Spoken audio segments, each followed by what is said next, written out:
First, I'll clarify, we are fully generally available, so not almost commercial ready, we are commercial ready. Importantly, building on the comments of my co-panelists, it's really a test and learn mentality, and it's following the pattern that's been established over the last 50 years, the internet. And so the open quantum safe work was fantastic to frame out the logical way to start thinking about, well, how do these new cryptographic primitives fit into the internet as we know it, because nobody can rip and replace.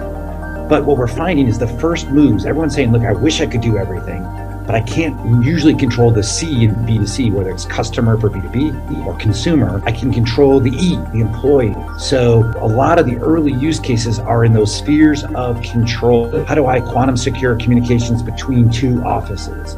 How do I quantum secure web access, whether it's RESTful API or UI traffic, but again, a website I control, a browser or a desktop I control?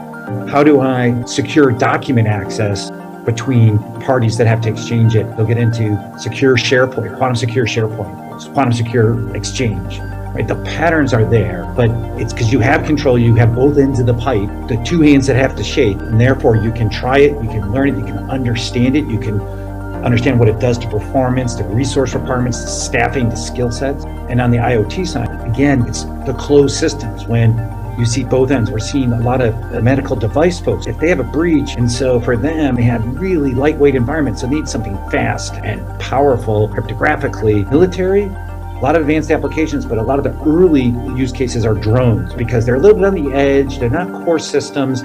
They want to secure them. They don't want the bad guys to get the data. And therefore, it's an easy space to get started. And speaking of space, we all dream of the day when we have quantum satellites doing QKD from entangled qubits, and that's going to be awesome when it happens.